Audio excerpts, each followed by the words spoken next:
Quando ele falar que já está. Ah lá, já está ao vivo, Arnaldo. Ótimo. Então, boa tarde a todos. Primeiramente, agradecer a todos os membros da banca aqui presente, né? Professor João Marcos Maduro, da Federal de Uberlândia, professor Lucas Franco, eu falo Federal de Diamantina, Lucão, fica mais fácil. O FVJM, né, que são os membros externos dessa banca. Professor Clébio, que participou já da qualificação, né, juntamente com o professor Lucas. Então, obrigado, Clébio, por estar aqui. É um professor da área teórica, mas que, acima de tudo, é um químico, né? Então, a gente sabe da sua competência aqui para estar colaborando nessa defesa de tese da Malena. Professor Luiz Gustavo, né, que é parceiraço aí de longa data, né? A gente está sempre se ajudando aí nas defesas um do outro. Dá boa tarde aí para o pessoal que está ao vivo no canal do FQMAT, pelo YouTube. E então nós vamos dar início aqui, Malena, né, a sessão de apresentação de 40 a 50 minutos para você fazer a sua apresentação oral, né, da sua tese.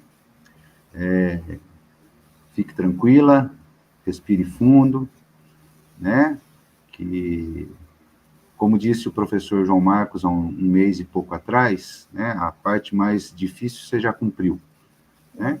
Então, calma, tranquilidade e como diz aqueles técnicos de futebol, divirta-se, né? Aí você já fez o trabalho, então agora é a hora de você só finalizar da melhor maneira possível, tá bom?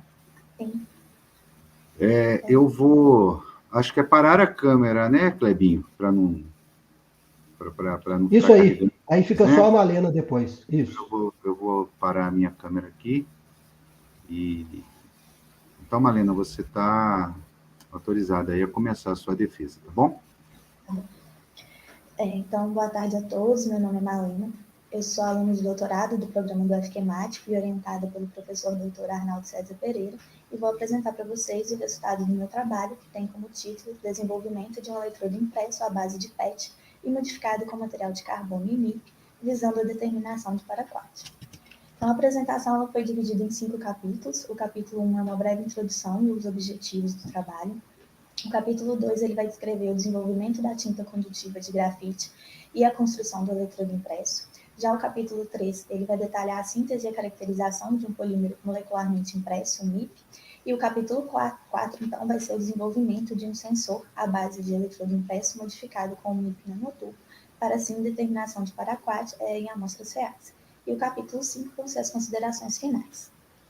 Então, começando com a breve introdução, todos nós sabemos que uma grande quantidade de pesticidas ela é aplicada anualmente ao redor do mundo para proteger as plantas. Cerca de 80% desses pesticidas são utilizados em países desenvolvidos. Desculpa interromper, é porque está voltando o áudio. É porque parece que tem o microfone aberto do Arnaldo e do João Marcos. Tá.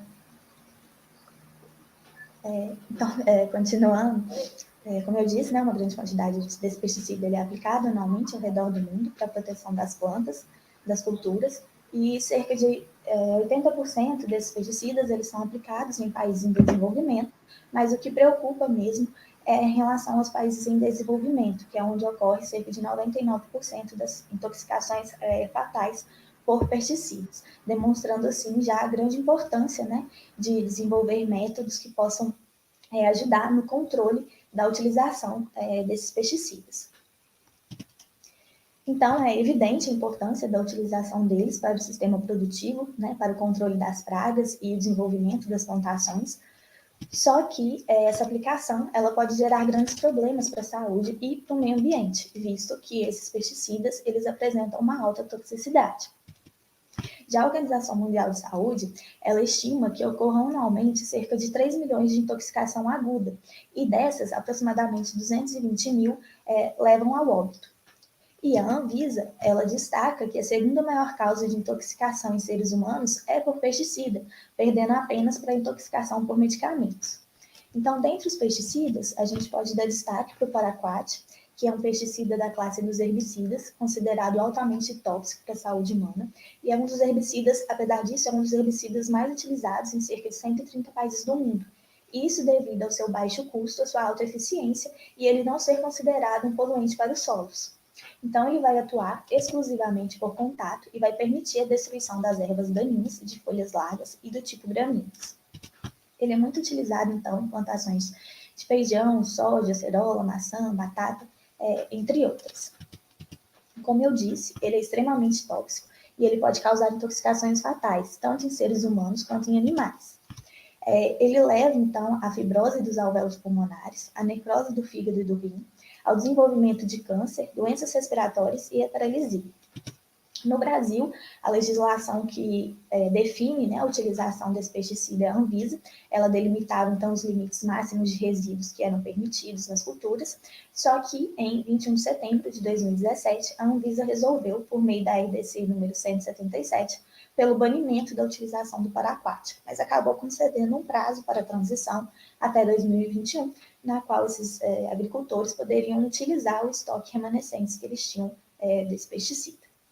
Então, devido à sua extrema toxicidade e ele ser também muito solúvel em água, podendo ser um contaminante para os ambientes aquáticos, e a sua recente proibição no Brasil, é de extrema importância a gente desenvolver métodos que possam auxiliar e complementar métodos que já são utilizados para a determinação do paraquat, como a espectrofotometria e a cromatografia líquida. Então, nesse caso, a gente pode destacar as técnicas eletroquímicas, que vão apresentar algumas características vantajosas, como uma facilidade de operação, um custo moderado, alta sensibilidade, uma possibilidade de miniaturização do sistema, alta seletividade e rapidez. Além disso, ela vai se destacar de técnicas mais robustas por você conseguir a obtenção de informações in situ e em tempo real. Então, dentro das técnicas eletroquímicas, vão ser utilizados sensores eletroquímicos, que vão ser dispositivos que vão permitir a coleta de dados e a obtenção de informações com a mínima manipulação do sistema em estudo.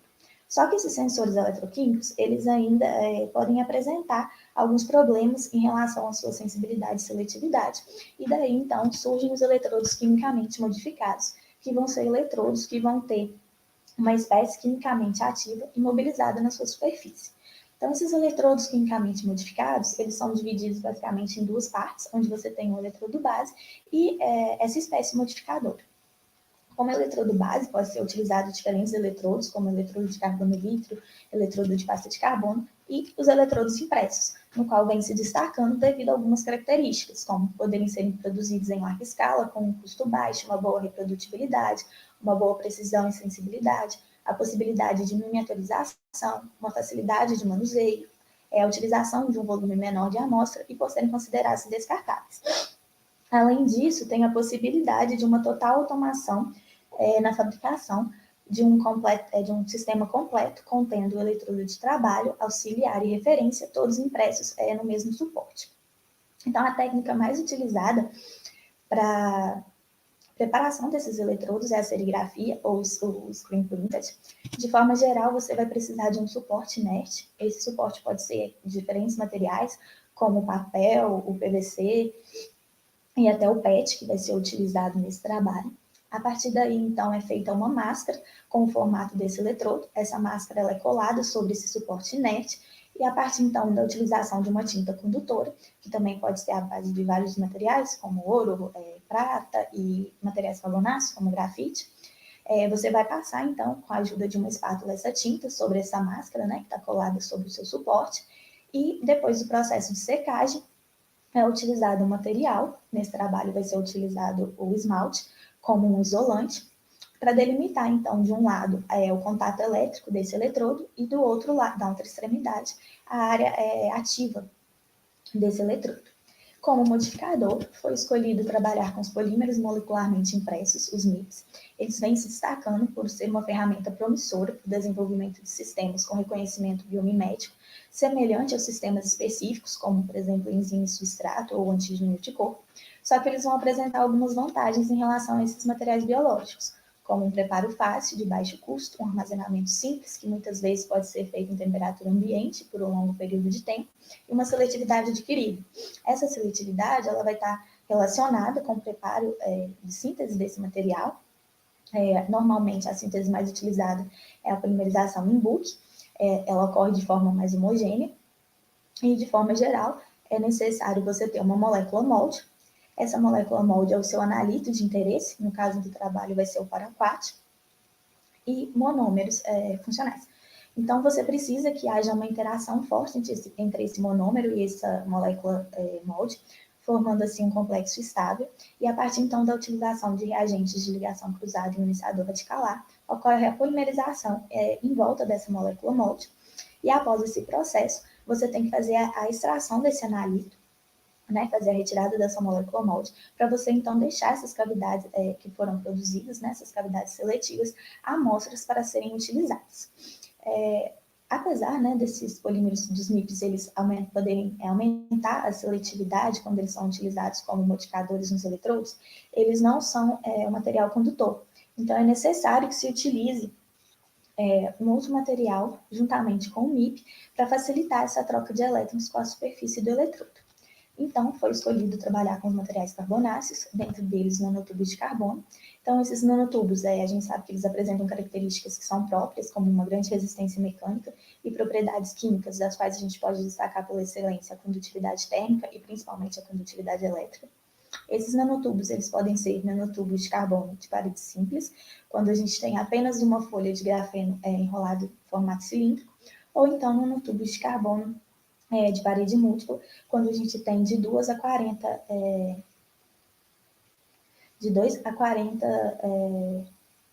tubos de grafeno concêntricos.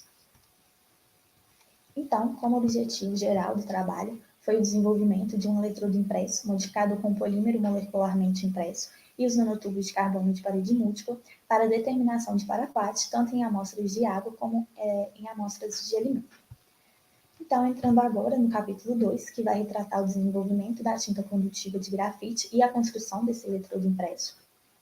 Então, entrando na metodologia, primeiramente, o preparo dessa tinta condutora. Essa tinta condutora, a parte sólida dela é formada por 80% de grafite, que é um material condutor, e 20% de acetato de celulose, que vai ser um material aglutinante. E o solvente, ele é formado por uma mistura de 50% de acetona e 50% de ciclohexanona. Então, esses reagentes eles vão ser misturados e homogeneizados num banho de ultrassom.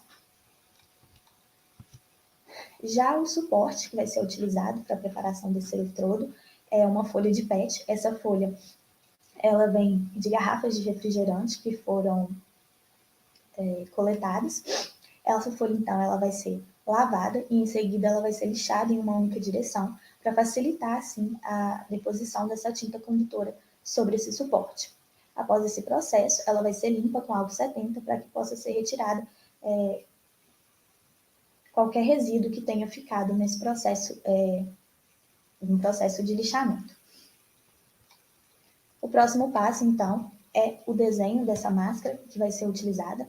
Então, primeiramente, as otimizações elas foram feitas apenas utilizando um eletrodo de trabalho impresso, não um eletrodo impresso completo.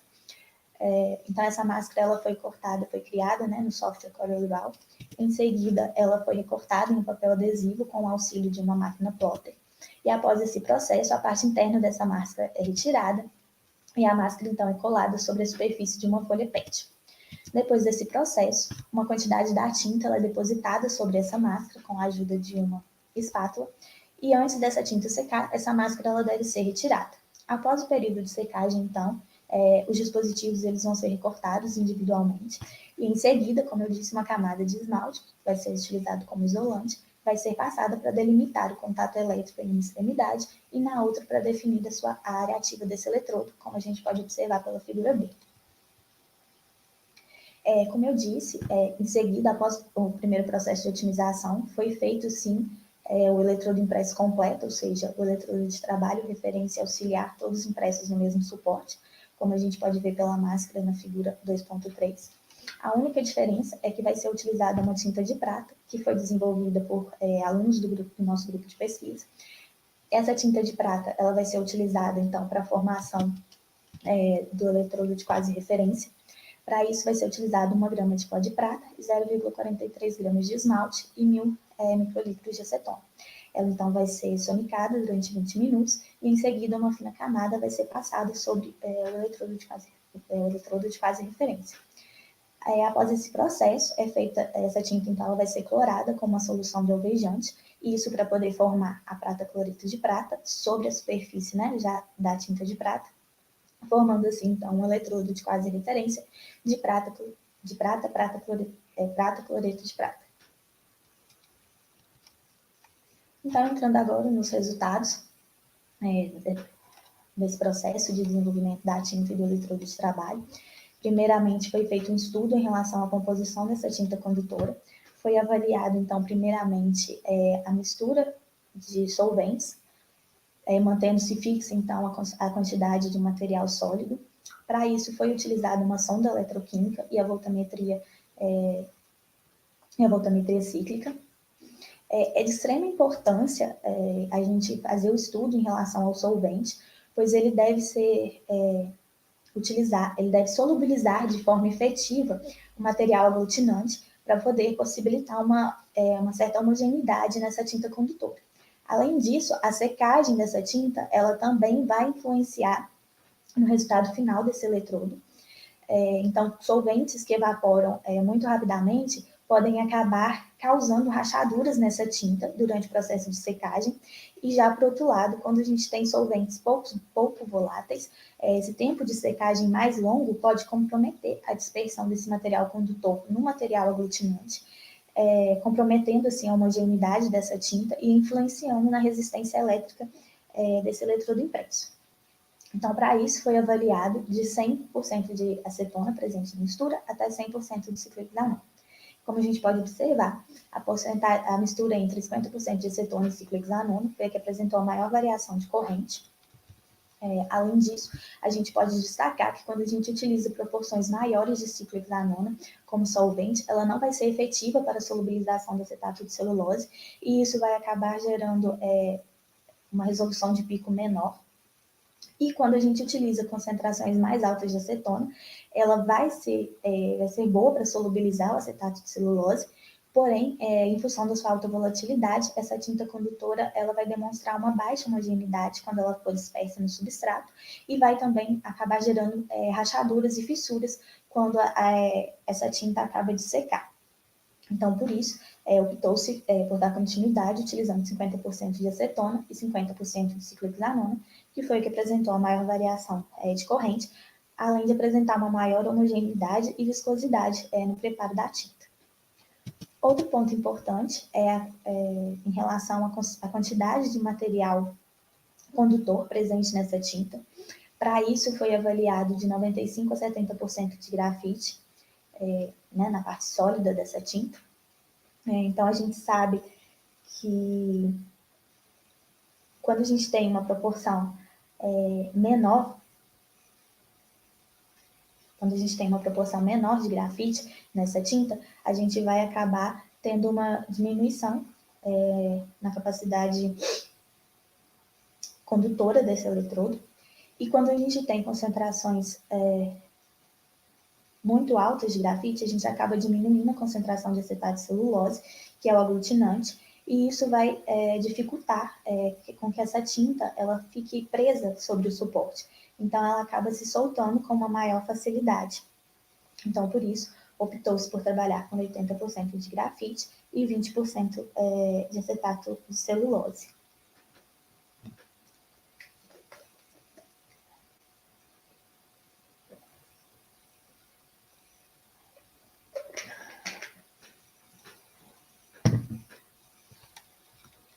Então, essa proporção então, ela vai ser definida, uma vez que ela apresentou uma consistência e uma fluidez também adequada, facilitando assim o processo de impressão da tinta sobre esse suporte. Outro estudo importante é em relação aos valores finais da produção dessa tinta. Então, essa tinta ela apresentou um baixo custo, menos de um centavo por grama. Quando a gente compara com algumas outras tintas de grafite que já são utilizadas no mercado, a gente observa né, que ela apresentou realmente um baixo custo, e isso também acaba sendo mais um ponto favorável para a utilização dessa tinta, como nessa tinta, né, na preparação de possíveis eletrodos impressos. Foi feita também caracterização do material, tanto do material percussor da tinta quanto da tinta condutora formada. A gente observa pela espectroscopia de infravermelho transformada de Fourier as bandas que são características tanto do grafite quanto do acetato de celulose, e em C a gente consegue observar essas bandas características dos dois materiais, além também de ser possível observar uma banda possivelmente do substrato em torno de 3.000 centímetros a menos 1.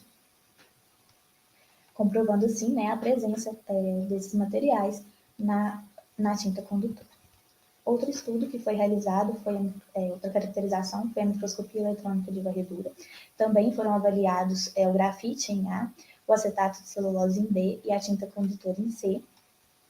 Esses materiais, a gente consegue observar que o grafite ele é formado por flocos com bordas regulares e uma estrutura compacta. Já o acetato de celulose, ele vai apresentar partículas com formas e dimensões irregulares e uma rugosidade superficial. E quando a gente observa a tinta, é possível observar que ela apresenta uma superfície homogênea e apresenta uma topografia rugosa e porosa, que pode ter levado a um aumento da área eletroativa desse eletrodo. Além disso, não houve aglomerações, podendo então destacar que essa tinta produzida ela é bastante homogênea. Dando sequência, né, à preparação desse eletrodo, foi feito um estudo em relação à quantidade de camadas de tinta utilizadas para a impressão desse eletrodo. Esse estudo ele é muito importante porque quando você tem poucas camadas de tinta condutora, você acaba diminuindo a condutividade desse eletrodo, né? E por isso é necessário fazer esse estudo, avaliando, então, nesse caso, de 1 a 7 camadas de tinta. A gente observa que 4 camadas de tinta foi a que apresentou a maior variação de corrente, então ela foi escolhida para ser utilizada no restante do trabalho. Quando você tem poucas camadas de tinta, como, por exemplo, o delta I ele é menor, e isso porque você tem uma quantidade menor de material condutor, e isso acaba apresentando resultados insatisfatórios devido à falta de condutividade desse dispositivo. E quando você tem muitas camadas, como por exemplo 7, você acaba tendo uma piora também na definição desses picos, devido a um acúmulo de material na superfície desse suporte, que acaba levando esse eletrodo a apresentar trincas na sua superfície e possivelmente uma maior resistividade. O último estudo foi em relação à área geométrica desse eletrodo de trabalho. Então, foram avaliados de 0,72 a 0,24 centímetros quadrados, e a área de 0,55 foi a que apresentou a maior variação de corrente, então ela foi escolhida para dar continuidade no trabalho. Outro ponto importante a ser discutido é em relação ao custo desse eletrodo impresso. Nesse caso aqui já é o custo do eletrodo impresso completo, ou seja, já é a impressão do eletrodo de trabalho, quase referência e auxiliar, impressos no mesmo suporte. Esse custo ele ficou em torno de 0,089 dólares por unidade, e quando a gente compara ele com alguns outros eletrodos que já são vendidos comercialmente, a gente observa que o custo desse eletrodo ele é bem baixo, cerca de 58 vezes menor do que de outros eletrodos que já são utilizados, que já são vendidos comercialmente, e isso acaba trazendo mais um ponto positivo para a utilização desse sensor, esse baixo custo, né, que é sempre um diferencial quando se pensa no mercado de comércio. Outro estudo que foi realizado, outra caracterização que foi realizada, foi em relação à área eletroativa desse sensor, desse eletrodo. Ela vai dar informações, né, em relação aos sítios ativos onde ocorre o processo redox. Então, quando a gente sabe que quanto maior a área desse sensor, maior será a sensibilidade desse sensor.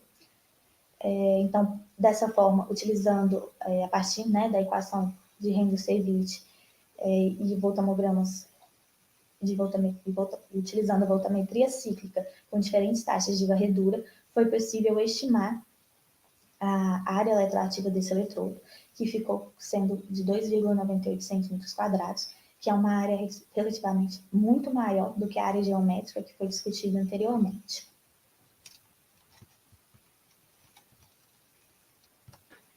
Só a fim de comparação, foi feito um estudo comparando um eletrodo de carbono vítreo comercial com o eletrodo impresso desenvolvido.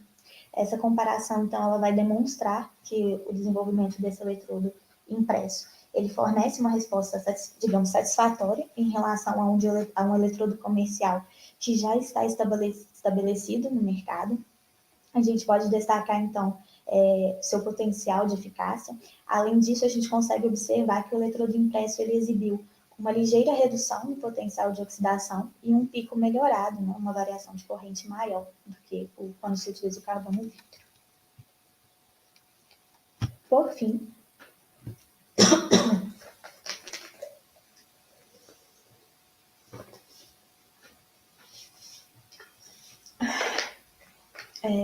para investigar a aplicabilidade, né, analítica desse sensor, foram realizadas medições utilizando a voltametria de pulso diferencial com diferentes concentrações da sonda eletroquímica, e a partir daí foi possível obter duas curvas lineares,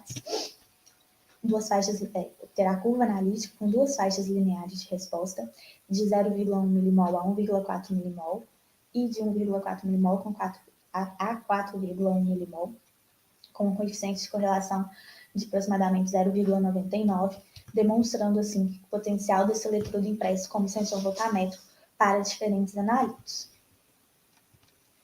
Entrando agora no capítulo 3, que vai se tratar da síntese e caracterização do polímero molecularmente impresso, que vai ser utilizado, então, como modificador nesse trabalho. A síntese desse polímero ela foi baseada numa síntese da literatura, na qual foi utilizado 0,5 milimol de paraquat como molécula molde, 5 milimol de ácido metacrílico como monômero funcional, 3 ml de acetonitrila como solvente. Essa mistura, então, foi colocada em banho de ultrassom por cerca de 1 hora. Em seguida, foi adicionado etileno-glicol de metraquilato como agente de ligação cruzada e o ACPA como iniciador de calado. Foi mantido em banho de ultrassom por mais 30 minutos. Em seguida, o pote foi selado e levado à estufa a 65 graus por aproximadamente 24 horas. Após esse processo, foi feita a lavagem desse material com uma solução de metanol e ácido acético para remover essa molécula molde das cavidades seletivas do MIP. O mesmo processo foi feito para a síntese do MIP, que é um polímero não impresso, que vai servir como material de controle em relação ao MIP. Ele é obtido, então, nas mesmas condições, a única diferença é que a síntese dele é na ausência da molécula molde. Como eu disse, é necessário fazer um monitoramento da etapa da retirada da molécula molde. Esse monitoramento ele foi feito eletroquimicamente, utilizando uma célula eletroquímica contendo 3 eletrodos. O eletrodo de trabalho é um eletrodo de pasta de carbono, e a solução tampão utilizada foi tampão fosfato 0,1 mol pH 7. Foi utilizada a voltametria de pulso diferencial,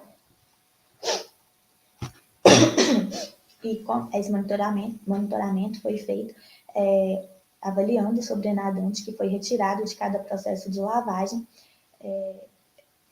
nessa célula eletroquímica.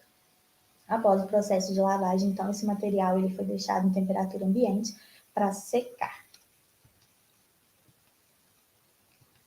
Foi feita algumas medidas eletroquímicas utilizando o MIP e o NIP, também utilizando o eletrodo de pasta de carbono, modificado com o MIP ou NIP. Para isso foram utilizados 11 mg de MIP ou NIP, 25 mg de pó de grafite e 7 microlitros de óleo mineral. Foi utilizado a voltametria de pulso diferencial absortiva como técnica, com solução tampão fosfato, 0,1 mol por litro, pH 7, já nesse caso na presença de 500 micromol por litro de paraquat. Então, o primeiro estudo foi em relação à eficiência desse processo de lavagem. Então, como eu disse, foi realizada a remoção da molécula molde para que as microcavidades presentes nesse polímero fiquem disponíveis para reter seletivamente o analito de interesse presente em uma amostra complexa. Como a gente pode observar pelos voltamogramas, nas primeiras lavagens ainda há a presença de um pico no processo de oxidação desse paraquat, demonstrando, né, que está sendo feita a retirada dessa molécula molde dessas cavidades, e quando a gente chega na 14ª lavagem, a gente observa que não há a presença de nenhum pico, comprovando, assim, que essa molécula molde ela foi totalmente retirada dessas cavidades. Um outro estudo que foi feito para complementar foi a utilização do MIP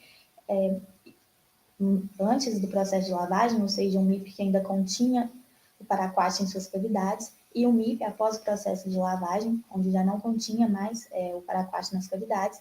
Então, esse material ele foi utilizado modificando um eletrodo de pasta de carbono, e a gente pode observar pelos voltomogramas em D que quando a gente tem um MIP antes do processo de lavagem, há a presença de um pico característico do processo de oxidação do paraquat, demonstrando que esse paraquat ainda está presente nessas microcavidades, e quando a gente utiliza o MIP após o processo de lavagem, a gente observa que não há presença de nenhum sinal, comprovando assim que essas moléculas comprovando assim que o paraquat ele foi retirado dessas cavidades seletivas do material.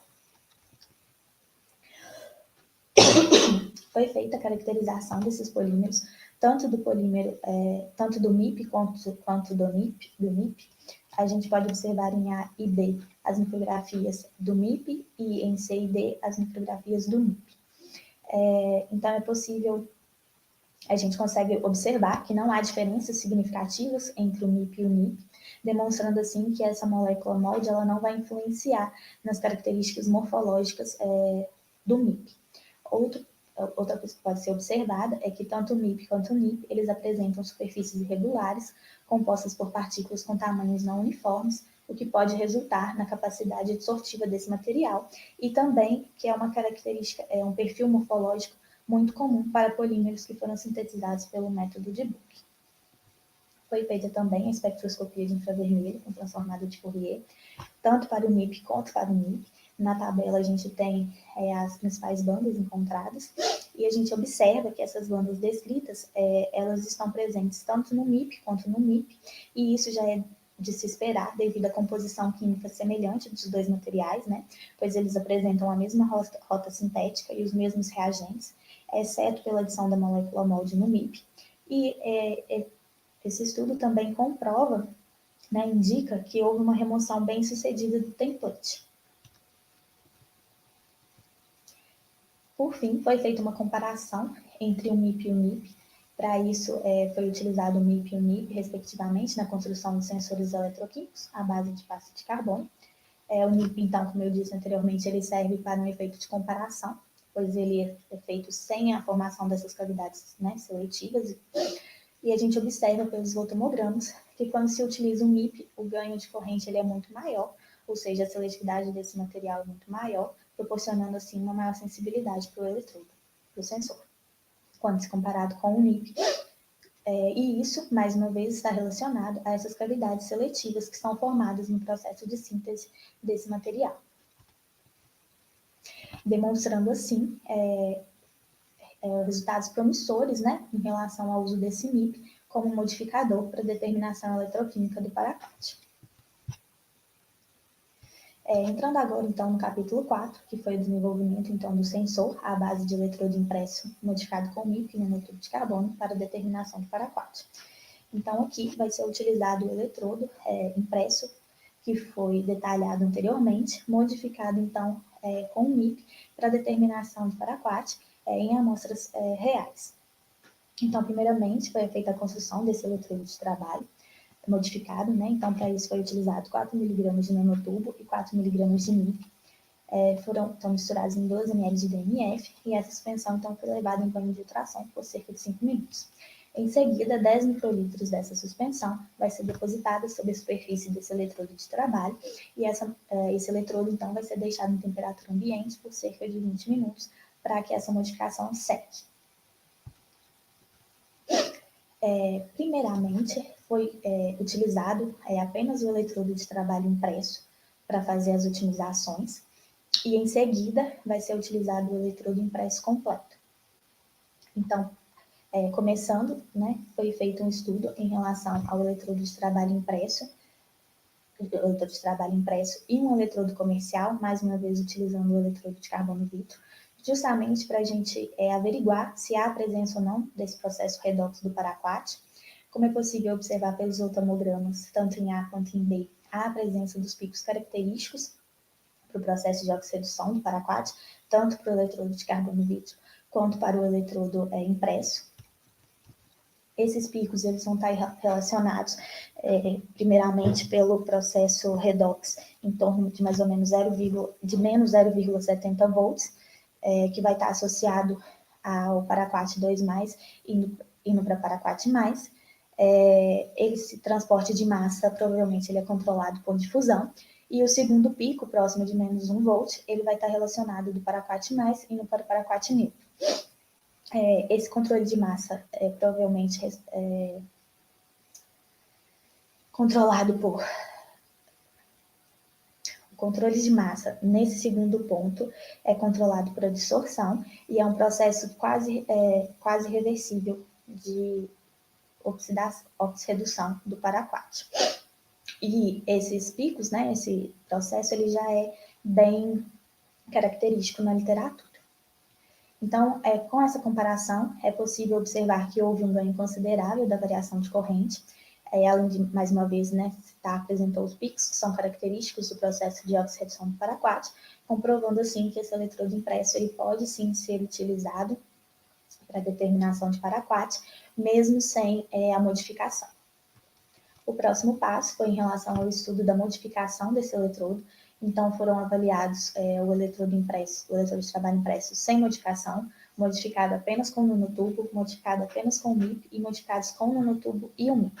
A gente observa que quando esse eletrodo ele é modificado com o nanotubo e o MIP, há um ganho de corrente de cerca de 153,5%, comprovando, assim, que essa modificação ela é importante para melhorar a sensibilidade e a seletividade desse eletrodo para determinação de paraquat. E outro ponto importante que pode ser observado é que quando se utiliza apenas o MIP como modificador, o ganho de corrente ele é mais baixo, mais uma vez comprovando que esse material ele não é um material condutor e que ele necessita da utilização de um outro material em conjunto para facilitar essa troca de elétrons.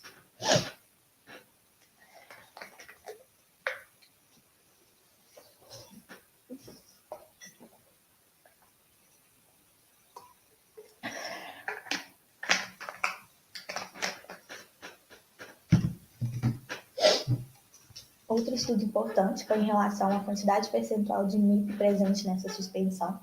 Então, avaliou-se de 40% de MIP a 70%. A porcentagem que obteve-se uma variação de corrente foi de 50% de MIP e 50% de nanotubo. Então, ela vai ser mantida para os próximos estudos.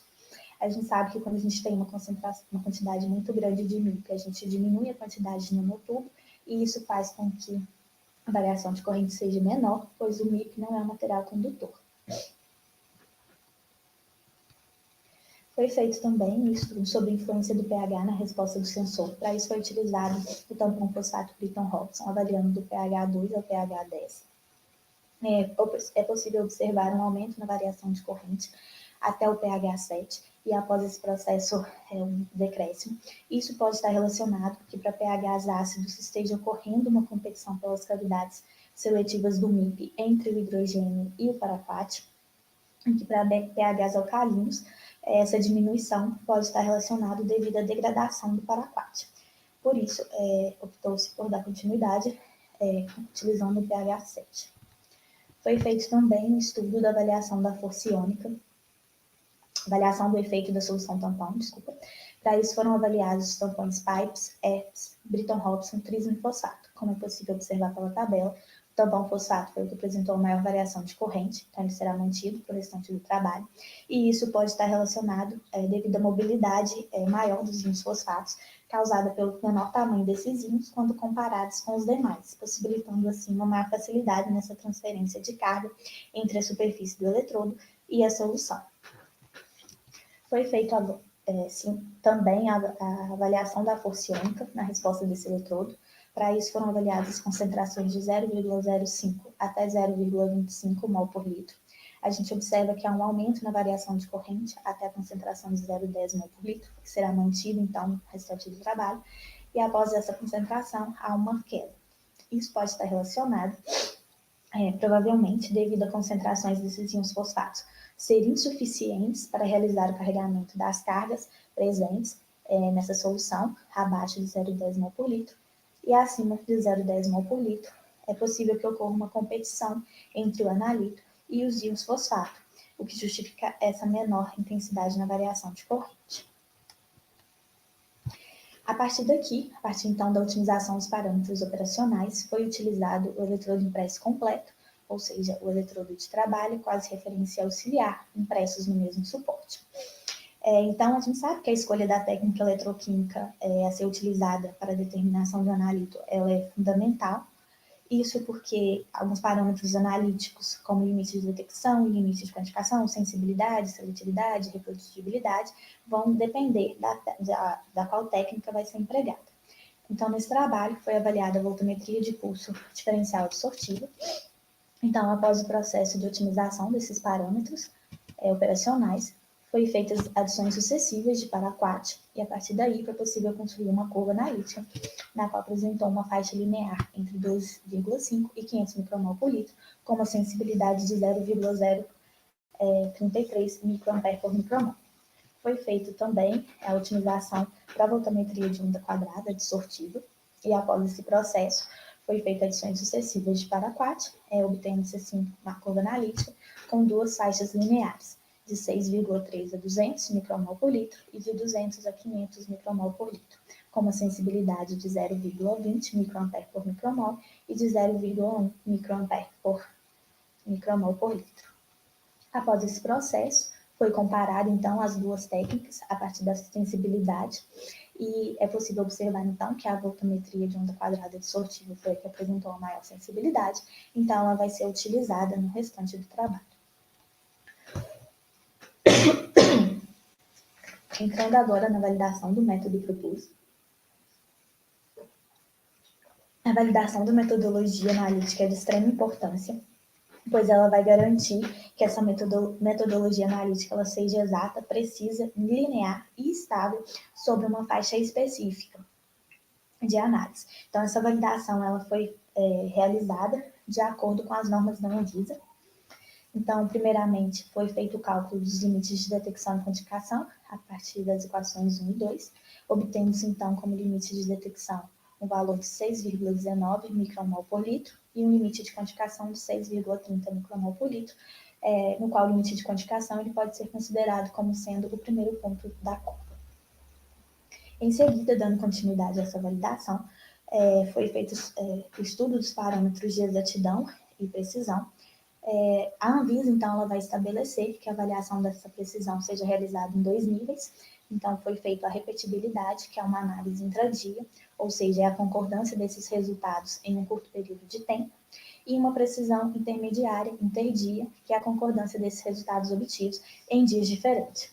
Já a exatidão, ela vai ser a proximidade desses resultados obtidos pelo método em estudo em relação à concentração desse analito utilizado. Então, foram feitas, essa avaliação foi feita para 3 concentrações distintas do paraquat, 25, 125 e 450 micromol por litro. Essa avaliação foi feita em triplicata. E como a Anvisa destaca, esse método ele pode ser considerado preciso e exato quando ele apresenta uma variação inferior a 5% entre as análises realizadas. E, de acordo com isso, a gente pode, então, destacar que a metodologia proposta ela mostrou-se precisa e exata. O próximo ponto foi em relação ao estudo da seletividade.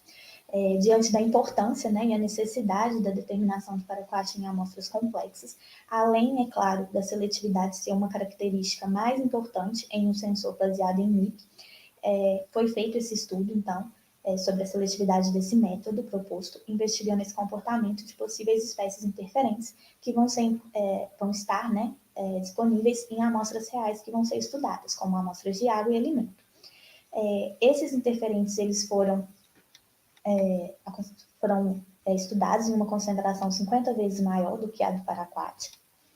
E, de acordo com a Anvisa, a seletividade desse método ele pode ser determinada por resultados positivos contendo analito de interesse, comparativamente com resultados negativos obtidos em amostras que não vão ter o analito de interesse, mas que vai ter as possíveis espécies interferentes. Então, como a gente pode observar pela tabela, os possíveis interferentes não apresentaram resposta, e isso pode estar, mais uma vez, relacionado a essas cavidades seletivas que estão presentes no MIP. Entrando agora na aplicação desse método desenvolvido em amostras reais, primeiramente foi feito em amostras de água, então foram feitas amostras de água de torneira e água de rio. A água de torneira, ela foi coletada na própria torneira do laboratório, e a água de rio foi coletada pelo técnico da universidade, pelo técnico Denilson da universidade, no Rio das Mãos. Então, essa água ela foi utilizada para preparar a solução tampão, e em seguida foi realizada a adição desse analito, né, em 3 concentrações diferentes, 25, 125 e 450 micromol por litro. E foi observada, então, a recuperação desses valores. Como é possível observar, houve uma boa recuperação, tanto para a água de torneira quanto para a água de rio, em torno de 95% a 98%, demonstrando, assim, que esse eletrodo desenvolvido ele é uma ótima alternativa para a determinação de paraquat em amostras de água. Já as amostras de alimento, foi escolhido a acerola e a maçã, elas foram compradas no mercado aqui em São João, elas foram então lavadas e secas, após esse processo elas foram trituradas para a formação de um suco, e esse suco ele foi diluído de 1 para 1 com água destilada. Após esse processo, foi feito esse suco ele foi filtrado, e 30 ml desse filtrado foi centrifugado por cerca de 10 minutos a 3.000 RPM. E 10 ml, então, foi retirado desse sobrenadante e foi fortificado com paraquat, e em seguida foi avaliado 3 concentrações distintas. A gente observa que houve uma boa recuperação. A acerola, a recuperação ficou um pouquinho mais baixa, em torno de 83% a 88%, mas para a maçã houve uma recuperação boa, né, em torno de 96% a 97%, e essa recuperação um pouco mais baixa da acerola pode estar relacionada a um efeito de matriz desse alimento. Mesmo assim, esses resultados eles sugerem que o método ele é satisfatório para a determinação de paraquat, tanto em amostras de acerola quanto em amostras de maçã. Finalizando, então, foi feita uma comparação do sensor desenvolvido com os sensores que já são utilizados na literatura. A gente observa que o sensor desenvolvido ele apresentou um limite de detecção um pouco maior do que os limites de detecção dos outros sensores da literatura, mas, apesar disso, o sensor desenvolvido ele vai apresentar algumas características que podem ser promissoras, como um baixo custo, uma facilidade no preparo, e os modificadores, o modificador utilizado, né, ele apresenta uma alta seletividade para o paraquat, demonstrando também, como foi demonstrado, ele pode sim ser aplicado em amostras reais e pode sim contribuir, então, com a determinação de paraquat. Então, entrando agora no capítulo 5, nas considerações finais, como conclusão, pode-se destacar que a tinta condutora desenvolvida, ela resultou em um produto econômico, de fácil preparação e bem disperso. A tinta produzida, ela apresentou um baixo custo, né, cerca de menos de 1 centavo por grama. As caracterizações mostraram que esses materiais utilizados produziram uma tinta uniforme e bem dispersa, com uma superfície rugosa e porosa. O eletrodo impresso, ele é de baixo custo, e ele é descartável e de uma rápida produção. Além disso, com a síntese e a caracterização do MIP e do NIP, foi possível observar que ambos esses polímeros eles vão possuir partículas muito irregulares e uma distribuição não uniforme de tamanho, que é a característica da síntese por polimerização em bulk, que foi utilizada no trabalho, demonstrando então que esse MIP sintetizado ele é um material promissor para ser utilizado no desenvolvimento de métodos analíticos, visando assim o monitoramento de paraquat em amostras ambientais e alimentícias. E a utilização de todas essas condições experimentais e operacionais proporcionou a obtenção de valores aceitáveis de limite de detecção e quantificação, 2 faixas lineares de resposta e uma boa sensibilidade. E, por fim, a aplicação desse sensor em amostras reais apresentou-se viável e adequada, apresentando, então, bons valores de recuperação do paraquat, tanto para as amostras de água como para as amostras de alimento. Então, como possíveis perspectivas, nós temos que este trabalho ele apresenta estudos importantes sobre a fabricação desse eletrodo impresso e abre uma possibilidade para a exploração desse eletrodo serem utilizados em aplicações práticas em diversas áreas. Pode destacar também a utilização de um material reciclado como suporte para a impressão desse eletrodo, o que vai garantir um custo final de produção mais baixo e abre caminho para sua utilização para a fabricação de outros eletrodos. A síntese desse polímero impresso molecularmente para o paraquat abre a possibilidade de novos estudos sobre a otimização, estudo teórico e a exploração de novas técnicas de polimerização, como, por exemplo, a eletropolimerização, visando, assim, o desenvolvimento de sensores com maior sensibilidade. E, por fim, como sugestão para o futuro, seria realizar a comparação deste método proposto com o método padrão para a determinação de paraquat, como, por exemplo, a cromatografia líquida de alta eficiência, acoplada ao detector UV.